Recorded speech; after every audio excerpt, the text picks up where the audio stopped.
Hello students, SST 9 class जिसमें हम economics यानी अर्थशास्त्र का पहला अध्याय पालमपुर गांव की कहानी रीड कर रहे हैं। आज हम इस चैप्टर का जो 4 टॉपिक है वो रीड करेंगे। गांव की जो कहानी है, कृषि से संबंधित बातें हैं जो उसका 4 टॉपिक है। पालमपुर के किसानों में भूमि किस प्रकार वितरित है कि जो पालमपुर के किसान हैं क्या उनमें सभी के पास ज़मीन बराबर है या अलग अलग है। अब ये देखेंगे। आपने यह जान लिया होगा कि खेती के लिए भूमि कितनी महत्वपूर्ण है। दुर्भाग्यवश खेती के काम में लगे लोगों के पास खेती के लिए पर्याप्त भूमि नहीं है। अब खेती देखो बहुत ज़रूरी है, लेकिन और उसके लिए भूमि बहुत ज़रूरी है, लेकिन खेती में जितने लोग लगे हुए हैं ना, उन सब के पास पर्याप्त भूमि नहीं है। पालमपुर में 450 परिवारों में से लगभग 1/3 अर्थात 150 परिवारों के पास खेती के लिए भूमि नहीं है, जो अधिकांशतः दलित हैं। ज़्यादातर उनमें से दलित ही हैं जो जिनके पास ज़मीन नहीं है। बाकी परिवारों में से 240 परिवार जिनके पास भूमि है 2 हेक्टेयर से कम क्षेत्रफल वाले छोटे भूमि के टुकड़ों पर खेती करते हैं। मतलब 240 परिवार लगभग ऐसे मिल जाएंगे जिनके पास छोटी छोटी भूमि है। जो ये छोटे छोटे खेत दिख रहे हैं, 2 हेक्टेयर से भी कम क्षेत्रफल है इनका। भूमि के ऐसे टुकड़ों पर खेती करने से किसानों के परिवारों को पर्याप्त आमदनी नहीं होती, मतलब ज़्यादा कमाई नहीं होती। 1960 के में कृषक गोविंद के पास 2.25 यानी कि 2.25 हेक्टेयर अधिकतर असिंचित भूमि थी। मतलब उसके पास इतनी भूमि थी असिंचित, मतलब जिसमें सिंचाई नहीं हो पाती थी। गोविंद अपने 3 पुत्रों की मदद से इस भूमि पर खेती करता था। यद्यपि वे बहुत आराम से नहीं कर रहे थे, लेकिन परिवार अपनी एक भैंस से होने वाली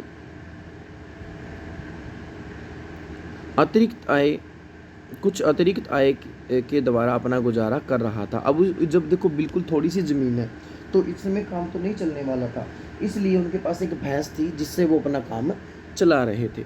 ठीक है, परंतु अब प्रत्येक के पास अब केवल 0.75 हेक्टेयर भूमि का टुकड़ा था। परंतु अब बेहतर सिंचाई व्यवस्था और खेती की आधुनिक विधियों के बावजूद गोविंद के बेटे अपनी ज़मीन से गुजारा नहीं कर पा रहे, क्योंकि अब भले ही हमारे पास आधुनिक तकनीक आ गई हो, अच्छे अच्छे किस्म के बीज आ गए हों, लेकिन अब ज़मीन भी तो छोटी होगी ना, क्योंकि 3 बेटे थे, सबके अंदर बंटवारा हो गया उस ज़मीन का। आगे देखिए, वर्ष के कुछ भाग में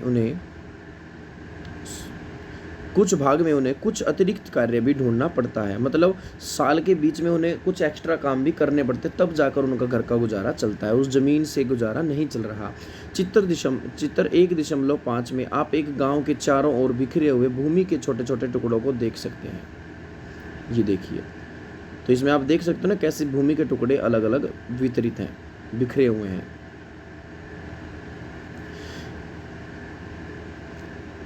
इन पर छोटे किसान खेती करते हैं। दूसरी ओर गांव के आधे से ज़्यादा क्षेत्र में काफ़ी बड़े आकार के प्लॉट भी हैं।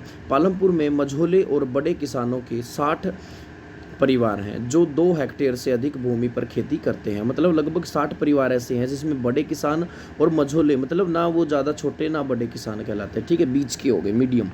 तो उनके पास 2 हेक्टेयर से ज़्यादा भूमि है। कुछ बड़े किसानों के पास 10 हेक्टेयर से या इससे भी अधिक भूमि है। तो अब देखो सबके पास अलग अलग होगी ना ज़मीन, तो इससे हम कह सकते हैं कि सबके पास ज़मीन का बंटवारा एक जैसा नहीं है। तो क्या फिर वो गुजारा कैसे चलता होगा? तो उसके लिए तो बहुत दिक्कत आई होगी। चित्र 1.6 देखिए, खेतों में कार्य हेतु गेहूँ की फसल कटाई, बीज बोना, कीटनाशकों का छिड़काव, ठीक है, आधुनिक एवं परंपरागत विधियों से फसलों की जुताई, ये सारी चीज़ें यहाँ पर दी हुई है। वैसे भी आप देखो ये स्टेप सारे आप जानते ही हो, 8th क्लास में साइंस का फर्स्ट चैप्टर होता है आपका, तो वहाँ से अभी आपको ध्यान होगा कि कैसे इसके स्टेप होते हैं, कौन कौन से चरण होते हैं। अब आगे यहाँ देखिए, अब कृषि क्षेत्र और कृषकों की संख्या। इसमें जो लाल निशान है वो मझोले और बड़े किसानों के बड़े कृषक के रूप में है, और इसके बाद जो ऑरेंज कलर है इसमें, ये ऑरेंज कलर कौन से? सीमांत एवं छोटे कृषक, जो छोटे छोटे कृषक है उनका है। ठीक है, तो आंकड़ा उनका ज़्यादातर ज़मीन उनके पास है। ठीक है, कृषि क्षेत्र, इसमें कृषि का क्षेत्र दिखाया गया है और इसमें कृषकों की संख्या। तो जो छोटे किसान है ना, उनकी संख्या ज़्यादा है, उनके पास ज़मीन कम है, ठीक है। बड़े किसानों के पास ज़मीन ज़्यादा है लेकिन संख्या कम है, ठीक है।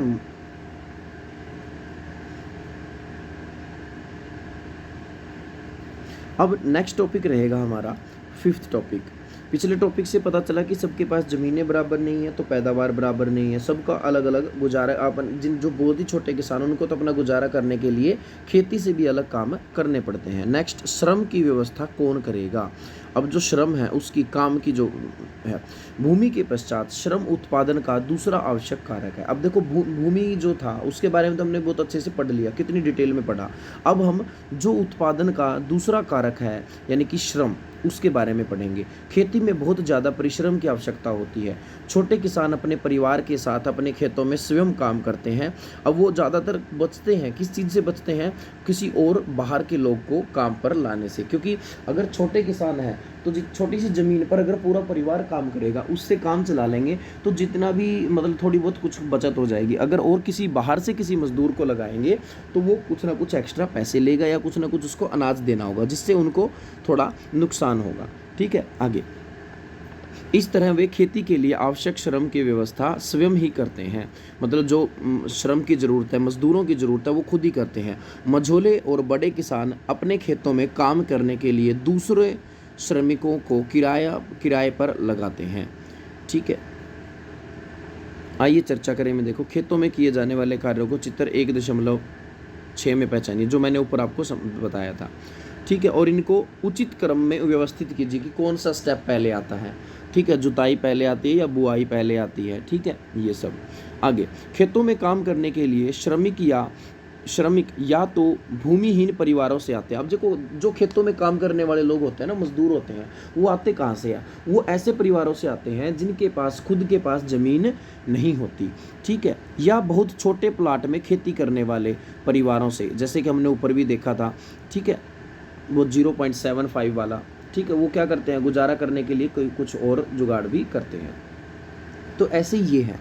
अब ये जिनके पास थोड़ी ज़मीन है वो तो अपने में खेती बाड़ी का मतलब जुगाड़ करके सारा खेती उसकी बुआई वगैरह सारा कुछ तैयार करके फिर खाली टाइम समय होता है तो वो कहीं और दूसरे खेतों में काम करता है ताकि परिवार का गुजारा आसानी से चलाया जा सके। तो यही बात यहाँ पर है। अब परिवारों से खेतों में काम करने वाले श्रमिकों का उगाई गई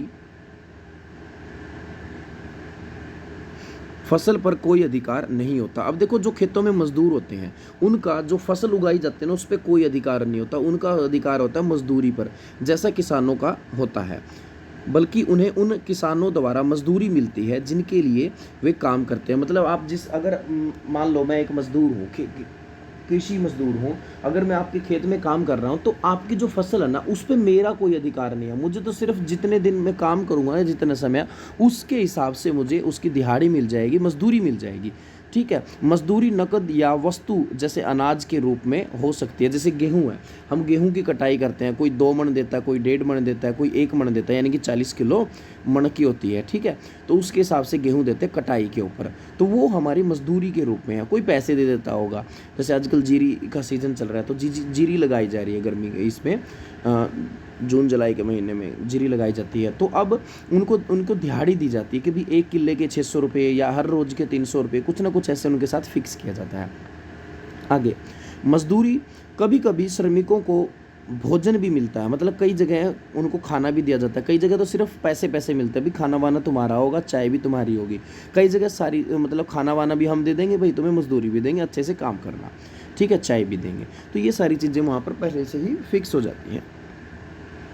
नेक्स्ट आगे क्या कहता है, मजदूर एक क्षेत्र से दूसरे क्षेत्र, एक फसल से दूसरी फसल में, खेत में एक से दूसरे कृषि कार्य जैसे बुआई कटाई के लिए अलग अलग होती है। तो अब जो मजदूरी होती है ना, वो एक क्षेत्र से दूसरे क्षेत्र में अलग होगी, ठीक है। एक फसल से दूसरी फसल में मजदूरी अलग होगी, क्योंकि किसी में भाई ज़्यादा मेहनत, किसी में थोड़ी कम मेहनत, तो सबके हिसाब से उसी के हिसाब से मजदूरी फिक्स की जाती है। रोजगार की अवधि में भी काफ़ी भिन्नताएं होती हैं। जो रोज़गार की अवधि है, जो काम का समय होता है, वो भी अलग अलग होता है। खेतों में काम करने वाले श्रमिक या तो दैनिक मजदूरी के आधार पर काम करते हैं या उन्हें कार्य विशेष जैसे कटाई या पूरे साल के लिए काम पर रखा जाता है। जैसे हम सीरी रख लेते हैं खेतों के अंदर, जो खेतों में जिनके अच्छे अच्छे ज़मीन होते हैं ना, तो वो सीरी वगैरह रख लेते हैं, मतलब पूरे साल के लिए कि भाई तुम्हें हमारे पूरे खेत संभालने होंगे, सारा काम अच्छे से संभालना होगा, तुझे साल के इतने रुपए देंगे, इतना कुछ होगा। जो गाँव वाले बच्चे हैं वो सीरी क्या होता है, मतलब उनको अच्छे से वो ये बात समझ भी आ जाएगी। ठीक है, आगे डाला पालमपुर में दैनिक मजदूरी पर काम करने वाला एक भूमिहीन श्रमिक है। डाला नाम है एक आदमी का, वो हर रोज मजदूरी दैनिक मजदूरी पर काम करता है, मतलब आप जिसको भी बुलाना भाई हर रोज के हिसाब से उसका हिसाब करना पड़ेगा। ठीक है, उसे लगातार काम ढूंढते रहना पड़ता है, हर रोज वो काम ढूंढता है। सरकार द्वारा खेतों में काम करने वाले श्रमिक के लिए एक दिन का न्यूनतम वेतन 300 रुपये, मतलब मार्च 2017 में निर्धारित किया गया था कि भाई 300 रुपये। आजकल तो 400 रुपये दिहाड़ी, 450 रुपये मजदूर की दिहाड़ी चल रही है। ठीक है, तो जो उसके लगभग आसपास है। ठीक है, 400 450 के, लेकिन ये 2017 में 300 के हिसाब से सरकार ने तो फिक्स कर दिया 300। अब देखते हैं उसे क्या मिला। लेकिन डाला को मात्र 160 रुपये ही मिलते हैं। देखो सरकार ने तो 300 रुपये फिक्स करके थी, उसको 160, यानी कि 140 का लॉस होने लग रहा है, फिर भी वो काम कर रहा है।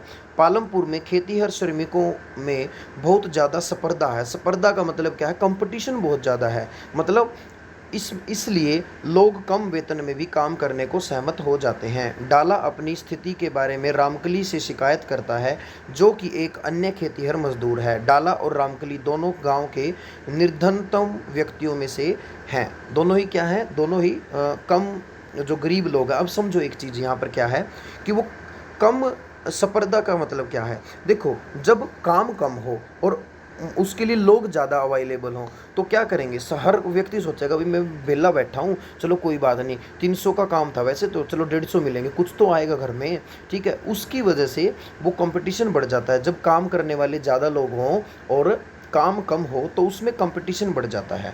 तो कंपटीशन बढ़ने की वजह से फिर मजदूरी भी घटा दी जाती है। ये उसका फ़ायदा कौन उठाता है, वो मालिक, जिनको मजदूरों की ज़रूरत है।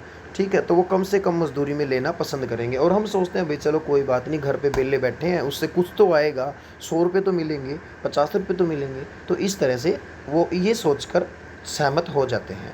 ठीक है, अब इनकी जो वार्तालाप है ये आप खुद पढ़िए, यहाँ पर दी गई है। एक बार मैं ही पढ़ा देता हूँ।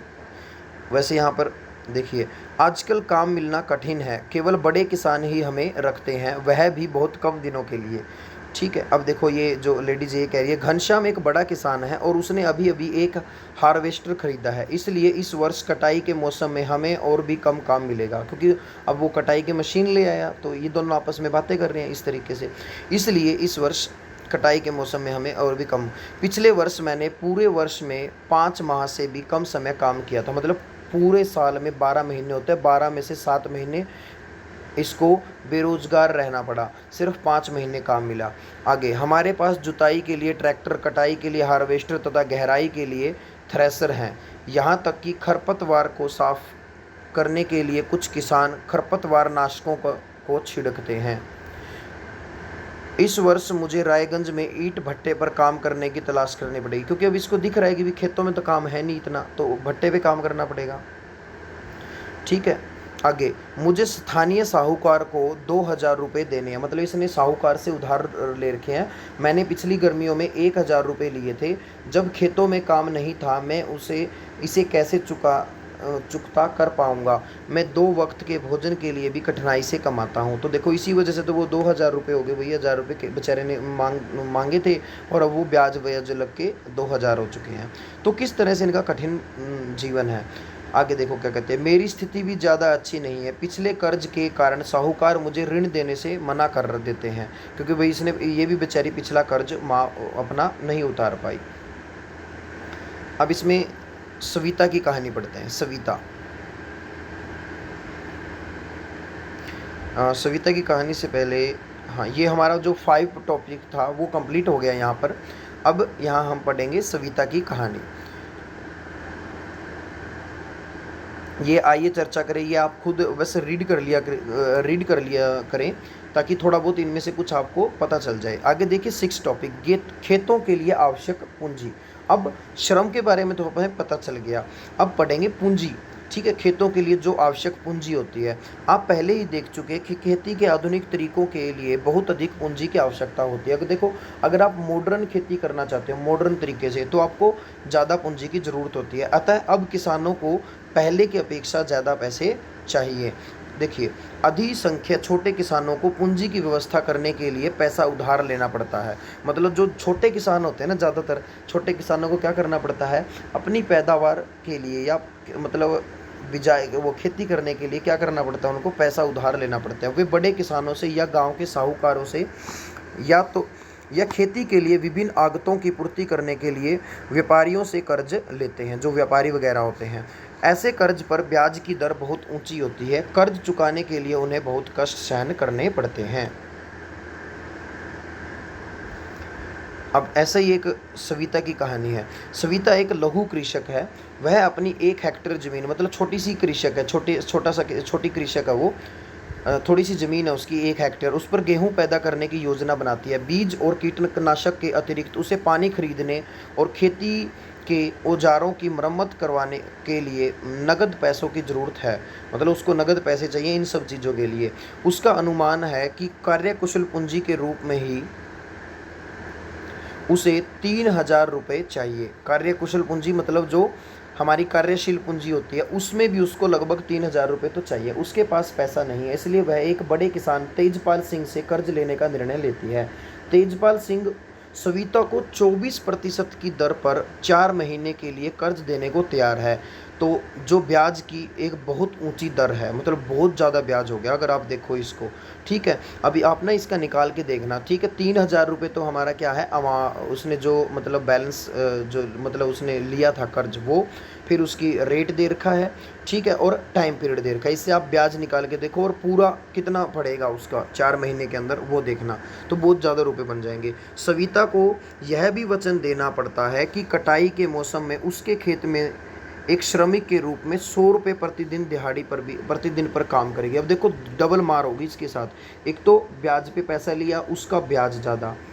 दूसरा, उस जिस किसान से पैसा लिया ना, उसके खेत में बहुत कम दिहाड़ी पे, कहाँ 300 रुपये कहाँ 100 रुपये, अभी हमने पढ़ा। तो 100 रुपये में हर रोज़ की दिहाड़ी पर काम भी करना पड़ेगा। आप भी कह सकते हैं कि यह मजदूरी बहुत कम है। सविता जानती है कि उसे अपने खेत की कटाई पूरी करने में बहुत मेहनत करनी पड़ेगी और उसके बाद तेजपाल के खेतों में श्रमिक की तरह काम करना पड़ेगा। कटाई का समय बहुत व्यस्त होता है। 3 बच्चों की माँ के रूप में उस पर घर के कामों की भी जिम्मेदारी है। 3 बच्चे हैं, घर की जिम्मेदारी देखो। ठीक है, पर सविता इन कठोर शर्तों को मानने के लिए तैयार हो जाती है, क्योंकि उसे मालूम है कि छोटे किसानों को कर्ज मिलना बहुत कठिन है। आगे, छोटे किसान के विपरीत मझोले और बड़े किसान को खेती से बचत होती है। अब हमने पढ़ा कि जो छोटे किसान होते हैं वो तो बेचारे कर्ज लेते रहते हैं, उनको हर बार कर्ज लेना पड़ता है हर फसल के लिए। लेकिन जो बड़े किसान होते हैं या मीडियम किसान होते हैं मझोले, उनको उनके खेतों से बचत होती है। इस तरह वे आवश्यक पूंजी की व्यवस्था कर लेते हैं। मतलब उनकी जो बचत होती है ना, मान लो इस साल उनको सारा खर्च, जितनी फसल हुई उसमें उसके पैसे जो मिले, उसका सारा खर्चा काट के मान लो 2 लाख रुपए बच गए, और अगली फसल के लिए उनको 1.5 लाख रुपए चाहिए। अगली इस फसल के लिए तो 2 लाख बचे हैं ना, उसी में से 1.5 लाख यूज़ कर लेंगे, 50,000 फिर भी बच गए। ठीक है, तो इसी तरीके से वो हर बार अपनी बचत में से ही अगली फसल का खर्चा निकाल लेते हैं। आवश्यक पूंजी, उन्हें कर्ज नहीं लेना पड़ता। इन किसानों को बचत कैसे होती है, आप इसका उत्तर अगले भाग में पाएंगे। अब तक की कहानी से देखो हमें क्या क्या पता चला। हमने उत्पादन के 3 कारक भूमि, श्रम, पूंजी तथा खेती में उनके प्रयोग के बारे में पढ़ा। आइए अब दिए गए रिक्त स्थानों को भरिए। उत्पादन के 3 कारकों में श्रम उत्पादन, ये आप खुद करेंगे बेटा अपने आप। अब आपने देखो चैप्टर को अच्छे से समझा है ना, तो खुद देखो कौन सा शब्द यहाँ पर आएगा, कहाँ कहाँ पर कौन कौन से शब्द आएंगे। ठीक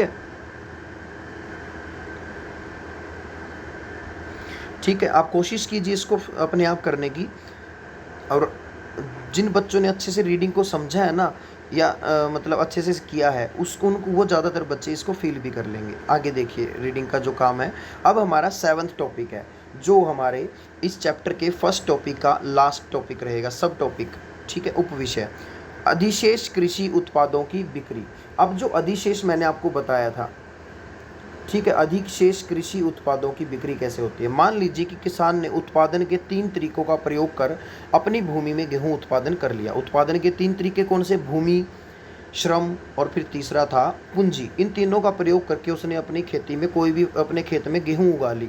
ठीक है, गेहूं की कटाई की जाती है और उत्पादन पूर्ण हो जाता है। जैसे ही गेहूं की कटाई की, गेहूं निकाल ली, तो उसका उत्पादन का काम पूरा हो गया। अब क्या करेगा किसान? गेहूं का क्या करते हैं, वे परिवार के उपयोग के लिए कुछ गेहूं रख लेते हैं और अधिशेष गेहूं को बेच देते हैं जो बच गई। सविता और गोविंद के बेटों जैसे किसानों के पास बहुत कम अधिशेष गेहूं होता है। मतलब उनके पास जो बेचने के लिए बचता है ना, वो बहुत ही कम बचता है, क्योंकि परिवार है भाई, परिवार में ही तो ज़मीन थोड़ी है, तो ज़्यादातर तो अनाज घर में ही लग जाता है, क्योंकि उनका कुल उत्पादन बहुत कम है तथा उसमें से एक बड़ा भाग वे परिवार की आवश्यकताओं के लिए रख लेते हैं। इसलिए